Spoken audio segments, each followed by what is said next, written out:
الحمد للہ وحدہ والصلاة والسلام علی من لا نبی بعدہ۔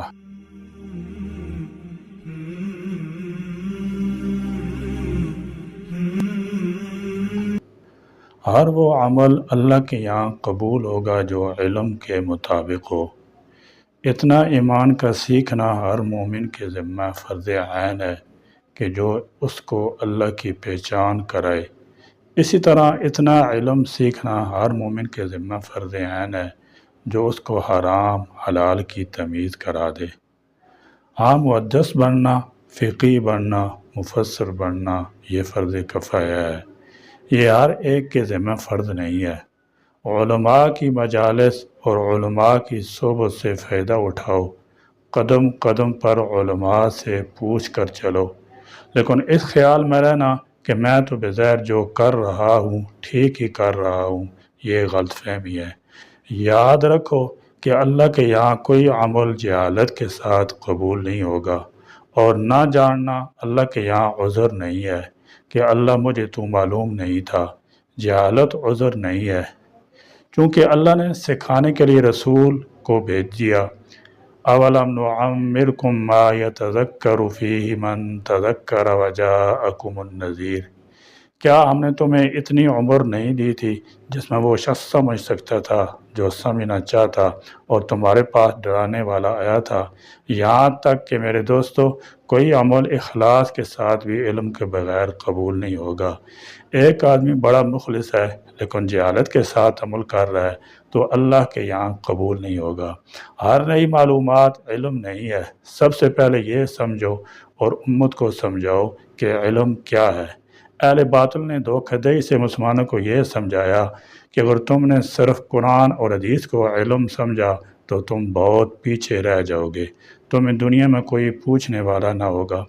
دیکھو، صرف قرآن و حدیث علم نہیں ہے، بلکہ سائنس بھی علم ہے، ڈاکٹری بھی علم ہے، انجینئرنگ بھی علم ہے، تجارت بھی علم ہے، دنیا کی خاک چھاننا اور اسباب کی تحقیق کرنا بھی علم ہے۔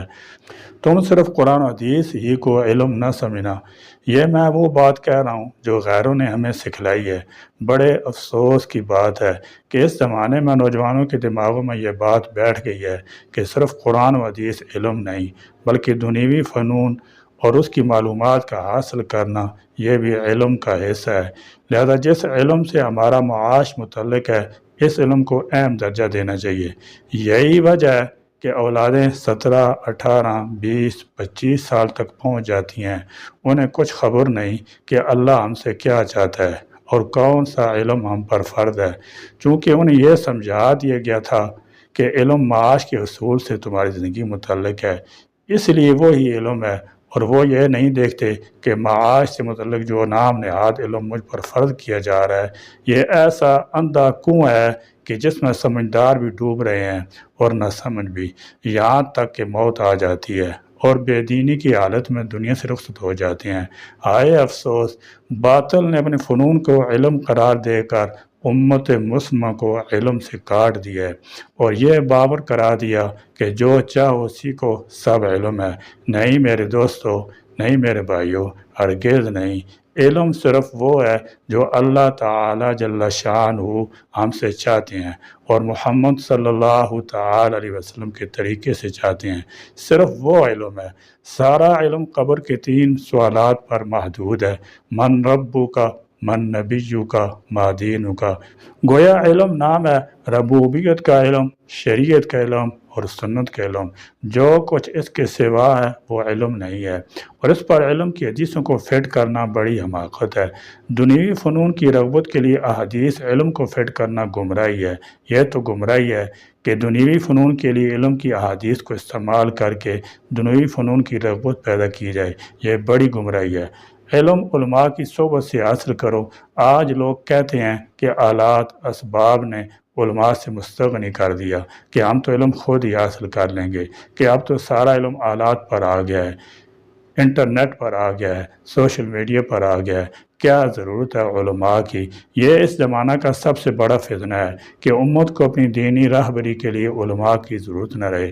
غیروں کے تجربات کو علم سمجھنا سب سے بڑی جہالت ہے۔ اس بات کو تسلی، سنجیدگی اور بہت ہی ٹھنڈے دماغ سے سمجھنا ہوگا۔ میں نئی پود کی جہالت کی وجہ بتا رہا ہوں کہ اور ان کو یہ سمجھا دیا جاتا کہ یہ قرآن سنت علم ہے، وہ اصلی ذرائع فن ہے، تب بھی معاملہ آسان تھا کہ یہ دونوں چیزوں کو حاصل کر لیتے، دنیوی فنون کو اپنی دنیوی ضرورت کے لیے اور علم الہی کو دنیا اور آخرت میں کامیابی کے لیے۔ لیکن مشکل یہ ہے کہ ان کو یہ سمجھایا گیا ہے کہ علم یہ نہیں، علم یہ ہے، اور یہاں تک سمجھا دیا گیا ہے کہ جو علم الہی ہے وہ علماء سے متعلق چیز ہے، وہ علماء سمجھاتے ہیں۔ ہم سے متعلق جو علم ہے یہ تو دنیا کا علم ہے۔ اپنی جہالت کا احساس کب ہوگا؟ جب تک علم اور فن کے درمیان فرق نہیں کیا جائے گا، اس وقت تک اپنی جہالت کا احساس نہیں ہوگا اور علم الہی کی حاصل کرنے کی فکر اور رغبت نہیں پیدا ہوگی۔ یہ بات اچھی طرح یاد رکھیں کہ علم صرف وہ ہے جو ہم سے ہمارا رب چاہتا ہے۔ حضرت مولانا محمد یوسف صاحب رحمۃ اللہ تعالی علیہ فرماتے تھے کہ علم میں لگنا اس بات کی توفیق میں لگنے کو کہتے ہیں کہ ہم سے ہمارا رب کیا چاہتا ہے اور مخلوق ہم سے کیا چاہتی ہے، اس میں لگنے کو تو کہیں بھی علم نہیں کہا گیا۔ دنیوی فنون کو علم صرف قارون نے سمجھا ہے۔ اگر دنیوی فنون کو علم سمجھا ہے تو وہ صرف قارون نے سمجھا تھا۔ اسی قارونیت پر ہم سب چل رہے ہیں، کیونکہ جب اس سے یہ کہا گیا تھا کہ یہ اللہ نے تجھے جو کچھ دیا ہے اس مداریہ کی جستجو کرتا رہے اور دنیا میں سے اپنا ایسا فرموش مت کر اور اس میں اللہ کے حکم کے مطابق چل، وَابْتَغِ فِيمَا آتَاكَ اللَّهُ الدَّارَ الْآخِرَةَ وَلَا تَنْسَ نَصِيبَكَ مِنَ الدُّنْيَا۔ تو اس نے کہا یہ سب کچھ میرے علم کی وجہ سے دیا گیا۔ قَالَ إِنَّمَا أُوتِيتُ عَلَىٰ عِلْمٍ عِندِي۔ جس علم کو قارون علم کہہ رہا ہے اس کو ہم بھی علم کہیں، یہ ہماری جہالت نہیں ہوگی تو پھر کیا ہوگا؟ قارون کا یہ کہنا کہ انما اوتیت علی علم عندی، یہ بتلا رہا ہے کہ یہ قارون کا علم ہے، کسی نبی کا علم نہیں، کہ جو کچھ مال میرے پاس ہے یہ میں نے اپنے فن اور علم سے کمایا ہے، یہ اللہ نے نہیں دیا ہے۔ ہمیں علم اور فن میں فرق کرنا ہوگا تاکہ ہمارے دلوں میں اس علم کی اہمیت پیدا ہو جس کو اللہ نے ہم پر فرض کیا ہے، جس کو علم شریعت کہتے ہیں۔ علماء کرام دنیوی فنون کی تحصیل سے نہیں روکتے، دنیوی فنون سیکھنے سے نہیں روکتے، بالکل نہیں روکتے، یہ ایک ضرورت ہے جس کو سیکھنا چاہیے۔ جس چیز کی جو اہمیت ہے اس کو اس کے درجے میں رکھنا چاہیے، لیکن دنیوی فنون کو حاصل کرنے کے لیے ان حدیثوں کا استعمال کرنا اور ان حدیثوں کو علم دنیا پر فٹ کرنا جو محض علم الہی کے لیے ہیں، یہ انتہائی بیوقوفی کی بات ہے۔ سیدنا عمر رضی اللہ تعالیٰ عنہ کو ایک بار یہ خیال پیدا ہوا کہ ہمیں یہ بھی تو معلوم کرنا چاہیے کہ ہم سے پہلے نبیوں پر کیا احکامات نازل ہوئے تھے۔ حضرت عمر رضی اللہ تعالیٰ عنہ کو تورات اور انجیل پڑھنے کا شوق پیدا ہوا اور کچھ اوراق ہاتھ میں لیے آپ صلی اللہ تعالی علیہ وسلم کے سامنے حاضر ہوئے۔ آپ صلی اللہ تعالی علیہ وسلم پوچھا یہ ہاتھ میں کیا ہے؟ جواب دیا کہ یا رسول اللہ صلی اللہ علیہ وسلم میں نے تورات پڑھی ہے تاکہ ہماری معلومات میں اضافہ ہو کہ اللہ نے حضرت موسیٰ علیہ السلام پر کیا احکامات نازل کیے تھے۔ آپ صلی اللہ تعالی علیہ وسلم کو حضرت عمر رضی اللہ تعالی عنہ کے اس عمل پر اتنا غصہ آیا کہ آپ ممبر پر تشریف فرما ہوئے اور صحابہ کرام رضی اللہ تعالی عنہ جمع ہو گئے۔ اتنا آپ کو غصہ تھا کہ انصار تلواریں لے کر آ گئے کہ آپ کو کس نے ستایا ہے۔ سارا غصہ عمر رضی اللہ تعالی عنہ پر تھا کہ عمر نے تورات کیوں پڑھی ہے؟ جو قرآن میں لے کر آیا ہوں، جو علم سنت اور طریقت شریعت میں لے کر آیا ہوں، کیا عمر کی نجات کے لیے یہ کافی نہیں ہے؟ پھر آپ صلی اللہ تعالی علیہ وسلم نے فرمایا اگر آج موسیٰ زندہ ہو کر آ جائیں تو ان کی نجات بھی میرے طریقہ پر ہے، یعنی اگر تم نے اب موسیٰ کا طریقہ اختیار کیا تو تم گمراہ ہو جاؤ گے۔ بہت خطرے کی بات ہے، آپ غور کریں اور اندازہ کریں حضرت عمر رضی اللہ تعالی عنہ کہ جن کا مقام یہ ہے کہ آپ صلی اللہ تعالی وسلم نے جن کے بارے میں فرمایا لو کان بعدی نبی لکان عمر، کہ میرے بعد اگر نبوت کا دروازہ کھلا ہوتا تو عمر نبوت کی استعداد رکھتے ہیں۔ حضرت عمر رضی اللہ تعالی عنہ سب سے زیادہ اللہ کی کتاب کو سمجھنے والے تھے۔ اس درجہ کا صحابی سب کچھ سیکھنے کے بعد تورات پڑھ رہا ہے۔ تورات بھی وہ پڑھی جو پہلے نبی کے علم شریعت تھا، اللہ کی طرف سے ایک نبی پر نازل ہوا تھا، اس پر بھی آپ صلی اللہ تعالی وسلم اتنا غصہ آیا کہ آنکھیں سرخ ہو گئیں۔ تو آپ اندازہ کریں کہ جو علم تھا لیکن اب منسوخ ہو گیا، اس کی تاثیر کی خواہش پر حضرت عمر رضی اللہ تعالی عنہ پر آپ کو اتنا غصہ آیا۔ تو جو علم سرے سے علم ہی نہیں، دنیوی فن ہے، اگر مسلمان اس زمانے میں سے علم الہی سے جاہل ہو کر حاصل کر کے اپنے آپ کو عالم سمجھیں اور علم کی حدیث پر فٹ کریں تو ایسے لوگوں پر قیامت کے دن آپ صلی اللہ تعالی علیہ وسلم کو کس قدر غصہ آئے گا اندازہ کر لیا جاوے۔ ہمیں دعوت کے ذریعے ایمان کی طرح علم کی بھی ضرورت ہے۔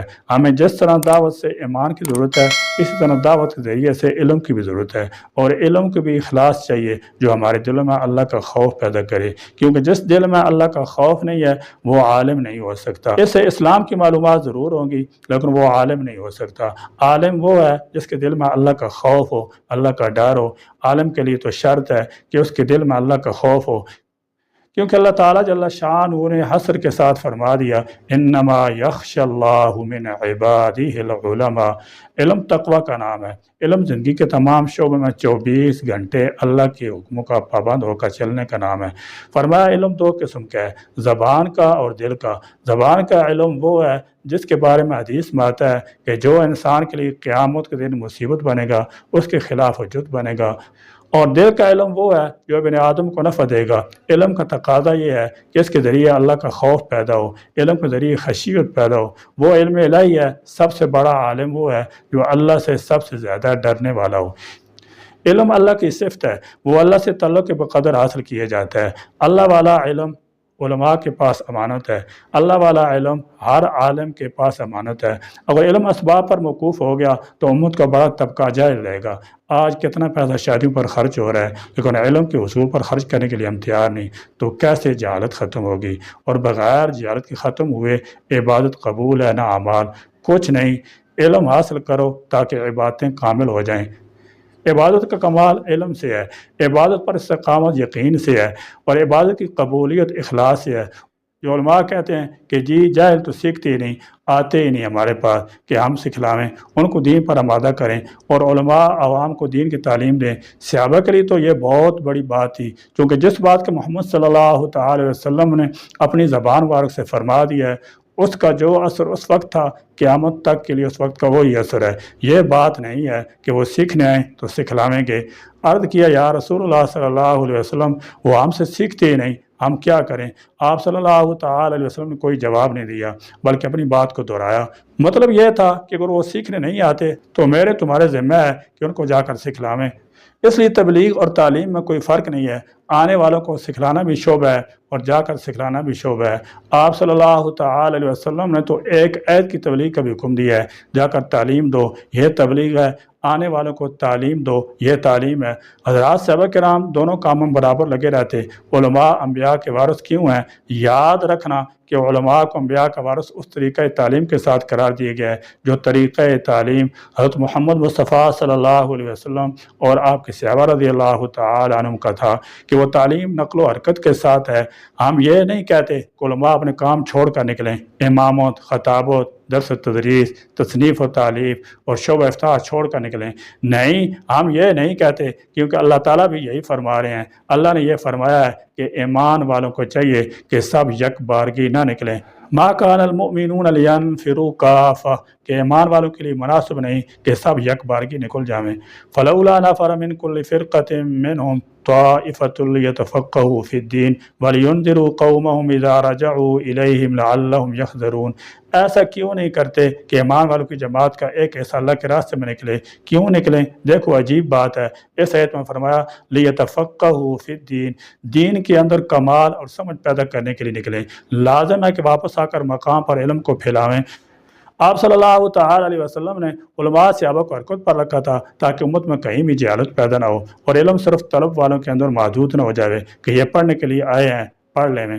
آپ صلی اللہ تعالی علیہ وسلم نے اپنے علم کی مثال بادل سے دی ہے، اور بادل میں حرکت ہے۔ علماء کو انبیاء کا وارث قرار دیا گیا ہے، اور انبیاء نے نقل و حرکت کے ذریعے علم کو پھیلایا ہے، اور علم کی مثال بادل سے دی ہے۔ جو زمین کسی قابل نہیں، جس زمین میں اگانے کی صلاحیت نہیں، اس پر بھی بادل برسا ہے۔ اپنے علم کو لے کر حرکت میں آؤ کہ امت کو علم پہنچانا ہے، اور دعوت سے اپنے علم کے اندر رسوخ پیدا کرنا ہے۔ دعوت کی محنت کا مقصد امت سے جہالت کو ختم کرنا ہے۔ علم کی دعوت کے ذریعے جہالتیں ختم ہوں گی اور امت علماء سے جڑے گی، اس محنت کا مقصد جہالت کو ختم کرنا ہے۔ یہ محنت تو امت میں علم کے حصول کی طلب پیدا کرتی ہے۔ جب یہ محنت ہوگی تو یہ احساس ہوگا کہ ہمیں علماء کی ضرورت ہے، علماء کی صحبت مجالست اختیار کرنے کی ضرورت ہے، اور یہی اس دعوت کا مقصود و مطلوب ہے۔ آپ صلی اللہ تعالی وسلم کی سب سے بڑی صفت جامعیت ہے۔ یہ جامعیت اپنے اندر پیدا کرو، کیونکہ اس محنت سے پورا دین وجود مانا ہے۔ اس لیے حرام ہے ہمارے لیے یہ سوچنا کہ اس شعبے سے کیا ہوگا، اس شعبے سے کیا ہوگا۔ جتنے دین کے شعبے ہیں یہ دعوت کی آمدنی ہے۔ لوگ اپنی آمدنی کو سنبھال کر رکھتے ہیں کہ دعوت کی محنت سے لوگوں میں علم کی طلب پیدا ہو، مساجد قائم ہو، مدارس قائم ہو، تربیت گاہیں قائم ہو، دین کے شعبے وجود میں آنے ہیں۔ دعوت کے کام سے یہ تو نہیں ہو سکتا کہ دعوت کے کام ہو اور دین کے شعبے مقصود نہ ہو یا آمدنی کو ضائع کر دے، وہ کیسا بیوقوف آدمی ہوگا۔ لوگوں کو اپنی آمدنیوں سے ایسی محبت ہوتی ہے کہ وہ اس کو خون پسینہ کہتے ہیں کہ یہ میرا خون پسینہ ہے۔ دعوت سے دین کے سارے شعبے زندہ ہونے ہیں، اور یہ میری بات یاد رکھنا کہ یہ شعبے اس وقت تک قائم رہیں گے جب تک دعوت کی نقل و حرکت قائم رہے گی۔ آپ ذرا پچھلا زمانہ اٹھا کر دیکھیں، ساری تاریخ اس کی گواہ ہے۔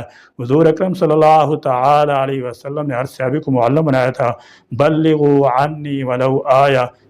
جب علم نقل و حرکت سے الگ ہو جائے گا تو عام امت میں جہالت پھیل جائے گی، اور علم امت کے ایک محدود طبقہ کی چیز بن کر رہ جائے گا۔ اگر علم کے بغیر نقل و حرکت ہے تو جاہلانہ نقل و حرکت ہوگی۔ حضرت مولانا محمد الیاس صاحب رحمۃ اللہ تعالی فرماتے تھے کہ میرا دل یہ چاہتا ہے کہ جتنی جماعتیں نکلیں ان میں ایک عالم ہو اور ایک قاری ہو، تاکہ نکلنے والے قرآن سیکھ کر آویں۔ شاید کہ اتر جائے تیرے دل میں میری بات۔